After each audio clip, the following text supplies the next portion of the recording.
Students, I self Vishnu Samotia, Faculty of Education and Methodology, Program BSc B.Ed 6 session Carboxylic acid and nomenclature. Now we start carboxylic acid and nomenclature. The general formula of this series in CnH2nO2 and due to the presence of C double bonded OH group. A carboxylic acid in a organic compound that contains C double bonded OH group. COOH itself made up of carboxylic group and hydroxylic group. So carboxylic acids are two group are present, carbonyl group and hydroxyl group. Carbonyl group are CO R and hydroxyl group are ROH. General formula of carboxylic acid RCOOH. Clear. इसके बाद में यहाँ पर बात करते हैं classification. The classification of carboxylic acid are two types, aliphatic carboxylic acid and aromatic carboxylic acid या aliphatic acid and aromatic acid. Aliphatic acid and aliphatic carboxylic acid general formula equal to RCOOH and aromatic carboxylic acid general formula AR मतलब benzene ring substituted carboxylic acid group.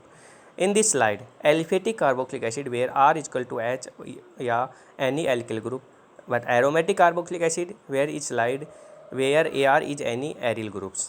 It can be further classified as mono, di, tri or polycarboxylic acid is depending upon the numbers of carboxylic group. Clear. तो classification of carboxylic group, classification कर रहे हैं अपन carboxylic group का. तो carboxylic group होते हैं aliphatic carboxylic group और aromatic carboxylic group. Clear. अब एलिफेटिक कार्बोक्सिलिक ग्रुप होंगे जिसमें एल्किल ग्रुप जुड़ा होगा किसके ऊपर, कार्बोक्सिलिक फंक्शनल ग्रुप के ऊपर. तो यहाँ पे फंक्शनल ग्रुप कौन सा होगा, कार्बोक्सिलिक. तो RCOOH तो ये हो गया एलिफेटिक. और यदि एरोमेटिक यदि कोई कंपाउंड है उसके ऊपर यदि फंक्शनल ग्रुप होगा तो उसको बोलेंगे एरोमेटिक कार्बोक्सिलिक एसिड. क्लियर. अब देखो यदि 2 मोल्स ऑफ कार्बोक्सिलिक एसिड जुड़े हैं तो उसको बोलेंगे डाई. यदि 3 मोल्स ऑफ कार्बोक्सिलिक एसिड किसी एल्किल ग्रुप या किसी एरोमेटिक कंपाउंड पे अटैच है तो उसको बोलेंगे ट्राई. और यदि मोर देन 3 हो तो उसको बोलेंगे अपन पॉली कार्बोक्सिलिक एसिड या पॉली एरोमेटिक कार्बोक्सिलिक एसिड या poly aliphatic carboxylic acid. Clear. तो ये होता है classification of carboxylic acid. Next अपन बात करते हैं नोमेनक्लेचर. तो in the IUPAC nomenclature and acid derivative for the names and alkanes containing the same number of carbon atoms and in एक acid but the ending E of the alkanes name is placed with suffix oic acid. तो देखो in this IUPAC nomenclature the carboxylic acid suffix is use oic acid. तो आपको अपन को क्या याद रखना है, सफिक्स क्या लेना अपन को, ओइक एसिड. वही IUPAC का ब्रह्मास्त्र. सबसे पहले क्या लिखेंगे अपन को प्रीफिक्स, सफिक्स और prefix, word root and suffix. Clear. तो प्रीफिक्स जो हो वो लगाना है, फिर वुड रूट जो अपनी चैन में जो अपन नोमेनक्लेचर करते हैं उसकी चैन में, और उसके बाद में सफिक्स. तो ओइक एसिड इसमें क्या है, सफिक्स याद रखना. जैसे मैथेन, तो मैथेन का क्या जाएगा, मैथेनोइक एसिड. प्रोपेन का क्या जाएगा, propanoic acid. For common name is named on the basis of source for which it was isolated. जिसको बोलते हैं अपन जनरल नोमेनक्लेचर. ठीक है. तो जनरल नोमेनक्लेचर ब्यूटारिक एसिड को ब्यूटेरियम मीन्स यानी बटर से लिया गया था. फॉर्मिक एसिड फॉर्माइसिया मीन्स एंट से अपन को इसका सोर्स ऑफ एंट्स. ठीक है. तो यहाँ से अपन ये आइसोलेटेड हुए थे तो इसके कॉमन नेम उन्हीं के अकॉर्डिंग रख दिए गए हैं. तो ये होगी जनरल नोमेनक्लेचर. क्लियर. उसके बाद में अपन बात करते हैं नोमेनक्लेचर के कुछ एग्जांपल की. जैसे formic acid, acetic acid, propanoic acid, butyric acid, isobutyric acid, valeric acid, isovaleric acid. तो अपन 5 कार्बन होते हैं तो वेलर बोलते हैं, 4 कार्बन है तो ब्यूटर बोलते हैं, और 3 कार्बन है तो प्रोपेन बोलते हैं, 2 कार्बन है तो एसिड बोलते हैं, और 1 कार्बन तो फॉर्म बोलते हैं. तो वही अपन को सब स्टार्टिंग में वुड रूट वो prefix plus suffix, prefix plus word root plus suffix, ये नोमेनक्लेचर याद रखनी है. ये जो ब्रह्मास्त्र आप लोग याद रखोगे, prefix plus word root plus suffix. आपको प्रीफिक्स लेना है. यदि उसमें कोई सब्स्टिट्यूट ग्रुप जुड़ा हुआ है तो उसका प्रीफिक्स लेना है. यदि नहीं है तो अपन को नहीं लेना है. अपन को वुड रूट प्लस सफिक्स. तो वुड रूट में यदि 5 मेंबर रिंग है तो 5 मेंबर रिंग और उसका सफिक्स. जैसे यदि मैं लेता हूँ CH2O2 या SCOOH तो इसको हो जाएंगे मैथेन. ये वन कार्बन लिया तो मैथेन, और ओइक एसिड जो कि कार्बोक्सिलिक एसिड का गो है. क्लियर. तो ये मैथेनोइक एसिड, एथेनोइक एसिड, जैसे 3 कार्बन का प्रोपेनोइक एसिड, 4 कार्बन का ब्यूटेनोइक एसिड, 5 कार्बन का पेंटेनोइक एसिड, 6 कार्बन का हेक्जेनोइक एसिड। क्लियर। और यदि कोई सब्स्टिट्यूशन साइड चेन जुड़ी हुई हो तो अपन उसका नोमेनक्लेचर किसके अकॉर्डिंग करेंगे, अकॉर्डिंग टू नंबरिंग। जैसे 2 पे आ रहा है मेथिल, लोअर नंबरिंग पे आ रहा है या हाई नंबरिंग पे आ रहा है। ये एक अपन कर सकते हैं नोमेनक्लेचर जो जनरल नोमेनक्लेचर होता है, अल्फा बीटा।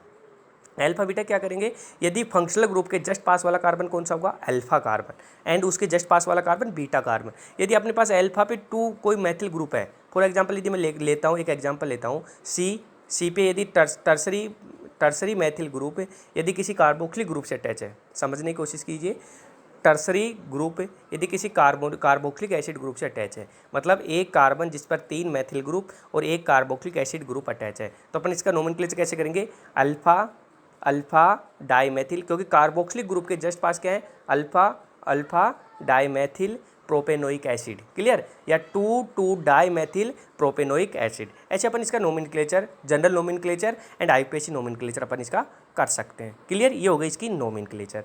उसके बाद में आता है preparation of carboxylic acid. Carboxylic acid की प्रिपरेशन किस तरीके से होती है, देखो अपन रिएक्शन पढ़ते हैं तो रिएक्शन सबसे पहले उसका जनरल फॉर्मूला, केमिकल क्या उसका नाम नोमेनक्लेचर है, कैसे उसको बनाया जाता है, उसकी क्या क्या फिजिकल प्रॉपर्टीज होती है और उसकी क्या क्या रिएक्शन होती है, ये टोटल होकर एक कंपाउंड का अपन पूरा करते हैं और उसको अपन लैब में सिंथेसाइज करके कह सकते हैं कि स्टेबल कंपाउंड है।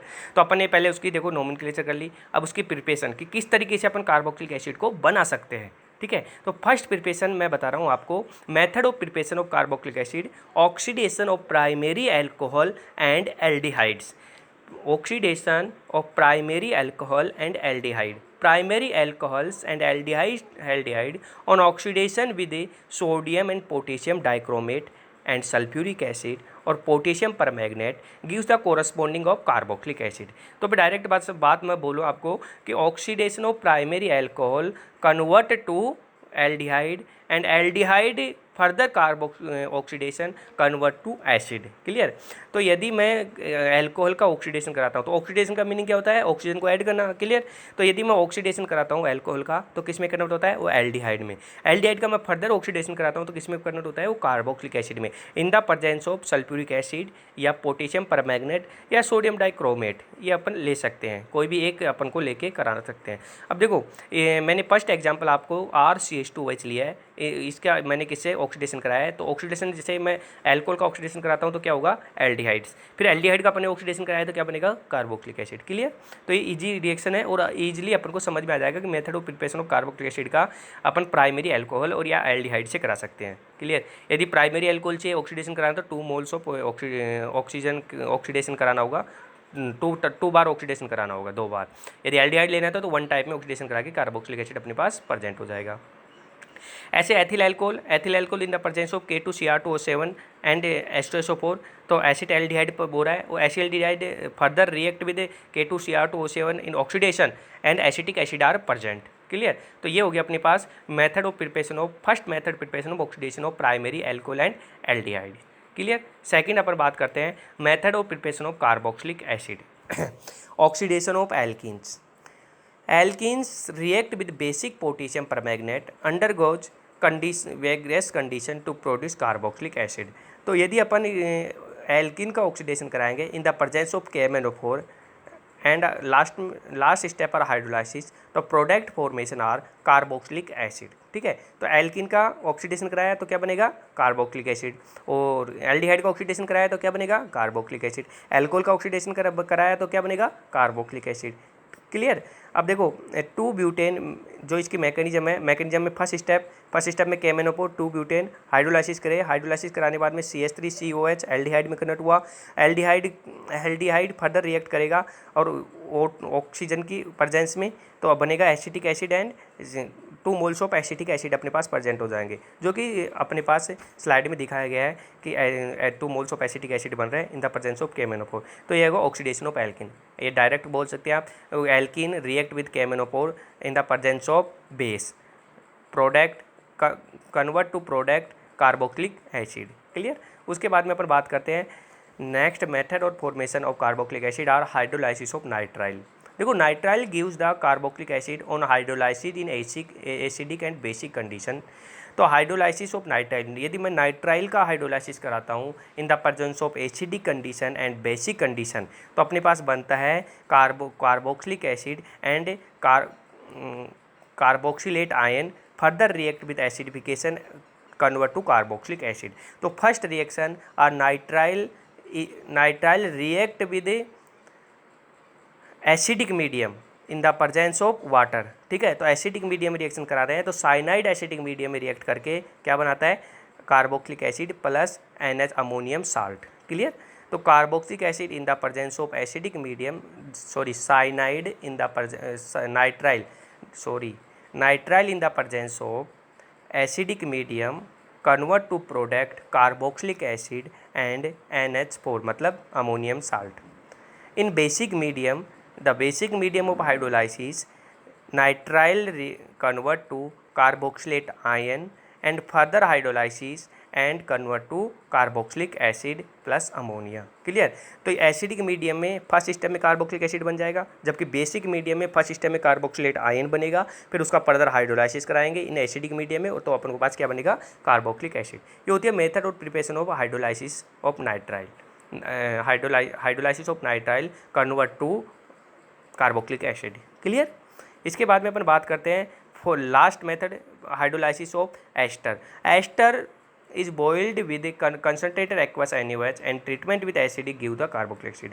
यदि ethanoic acid acetate in the presence of basic medium convert to sodium acetate react with HCl convert to product formation of acetic acid। ठीक है, तो वही हाइड्रोलाइसिस कराना है। हाइड्रोलाइसिस में देखो, हाइड्रोलाइसिस में या तो एसिडिक मीडियम होती है, बेसिक मीडियम होती है, तो बॉन्ड को ब्रेक करना होता है, मतलब बॉन्ड ब्रेक किया और प्रोडक्ट में फॉर्मेशन हुआ। Clear.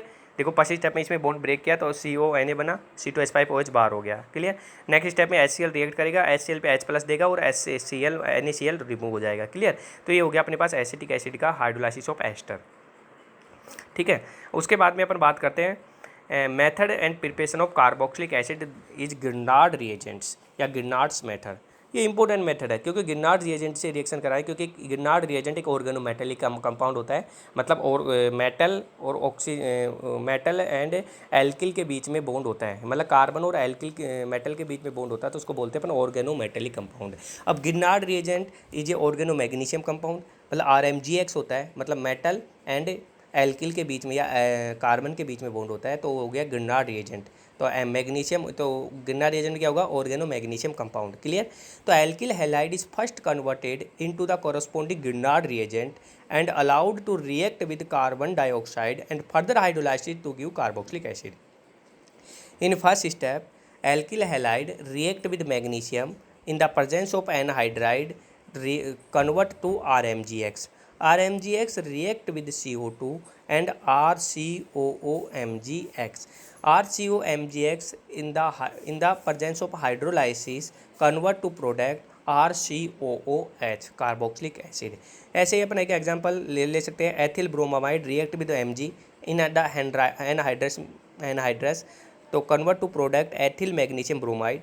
Ethyl magnesium bromide further react with CO2 convert to propanoic acid. Clear. तो CO2 एंड हाइड्रोलाइसिस अपन डायरेक्ट 2 स्टेप को 1 स्टेप में करा सकते हैं। CO2 के साथ तुरंत हाइड्रोलाइसिस करा के अपन उसका बना सकते हैं प्रोपेनोइक एसिड। तो ये होती है method and preparation of carboxylic acid. तो method of preparation of carboxylic acid में सबसे पहले अपन ने कौन सी पढ़ी, यहाँ पर बात करते हैं method of preparation of carboxylic acid की। तो सबसे पहले अपन ने पढ़ी ऑक्सीडेशन ऑफ एल्कोहल। क्लियर। फिर सेकंड पढ़ी अपन ने ऑक्सीडेशन ऑफ एल्कीन। थर्ड अपन ने पढ़ी हाइड्रोलाइसिस ऑफ नाइट्राइल्स। 4 अपन ने पढ़ी हाइड्रोलाइसिस ऑफ एस्टर।